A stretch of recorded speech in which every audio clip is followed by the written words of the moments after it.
یوسف علیہ السلام کو ان کے بھائیوں نے جنگل کے ایک تاریک کنویں میں، یعنی اندھیرے کنویں میں پھینک دیا، اور یہ سمجھ کر کہ ہم نے یوسف کو مار ڈالا ہے واپس چلے آئے۔ کیا سوچنے لگے؟ کہ ہم نے یوسف کو مار ڈالا ہے۔ مگر اللہ تعالیٰ نے حضرت یوسف علیہ السلام کو کنویں میں محفوظ رکھا۔ 3 دن تک آپ اس کنویں میں رہے۔ یہ کنواں جنگل میں آبادی سے بہت دور تھا اور اس کا پانی بے حد کھارا تھا، مگر یوسف علیہ السلام کی برکت سے اس کا پانی میٹھا ہو گیا۔ ایک روز وہاں سے ایک قافلہ گزرا۔ یہ قافلہ مدین سے مصر کی طرف جا رہا تھا۔ کہاں سے؟ ملک مدین سے ملک مصر کی طرف یہ قافلہ جا رہا تھا۔ یہ قافلے والے اس کنویں کے قریب اترے تو انہوں نے اس کنویں پر ایک آدمی بھیجا تاکہ وہ اس سے پانی کھینچ کر لائے۔ پانی کی ضرورت ہے، اب پانی ہونا، تو کیا کیے؟ ایک آدمی کو بھیجے تاکہ کنویں سے پانی کھینچ کر لائے۔ اس نے کنویں میں اپنا ڈول ڈالا تو یوسف علیہ السلام نے وہ ڈول پکڑ لیا اور اس میں لٹک گئے۔ ڈول والے نے ڈول کھینچا تو یوسف علیہ السلام باہر تشریف لے آئے۔ بولیے سبحان اللہ۔ یوسف علیہ السلام ڈول پکڑ کر باہر تشریف لے آئے۔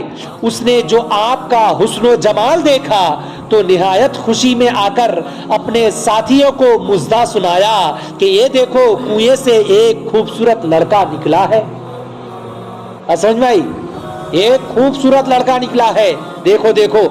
حضرت یوسف علیہ السلام کے بھائی جو جنگل میں اپنی بکریاں چراتے تھے، وہ دیکھ بھال رکھتے تھے، آج جو انہوں نے یوسف علیہ السلام کو کنویں میں نہ دیکھا تو انہیں تلاش ہوئی اور قافلہ میں پہنچے۔ تلاش کرتے کرتے قافلہ والوں کے پاس پہنچے، وہاں انہوں نے یوسف علیہ السلام کو دیکھا تو سالار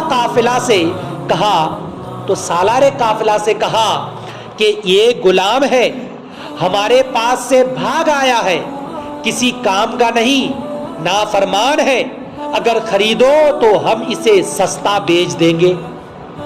کون کہہ رہے ہیں؟ اپنے بھائی کیا کہہ رہے ہیں؟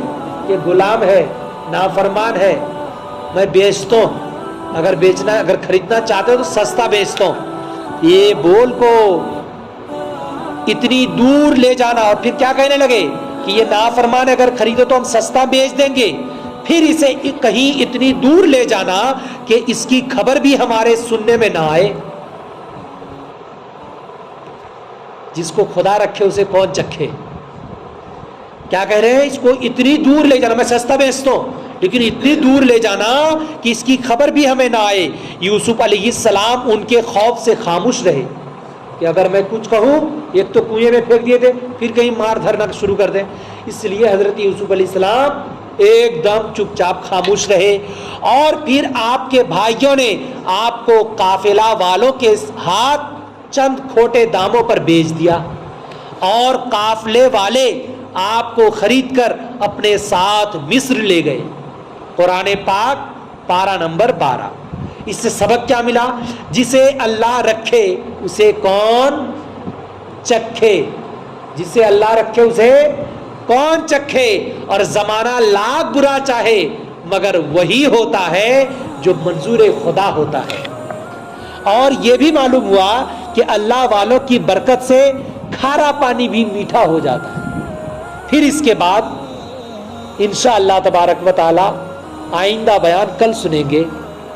اللہ پاک کی بارگاہ میں دعائیں ہیں، یا الہ العالمین نبی کونین علیہ الصلاۃ والسلام کے صدقۃ الفیل ہم لوگوں کی اس مختصر سی محفل کو اپنی مقدس بارگاہ ناز میں قبول و منظور عطا فرما۔ یا اللہ تجھے فضل کرتے نہیں لگتی بار، تجھ سے مایوس نہ ہو یہ امیدوار۔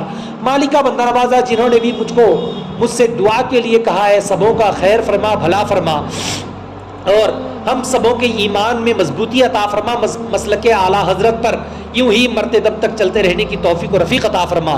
وصلی اللہ تعالی علی خیر خلقہ محمد وعلی آلہ واصحابہ اجمعین، آمین برحمتک یا ارحم الراحمین، بحق لا الہ الا اللہ محمد الرسول اللہ صلی اللہ علیہ وسلم۔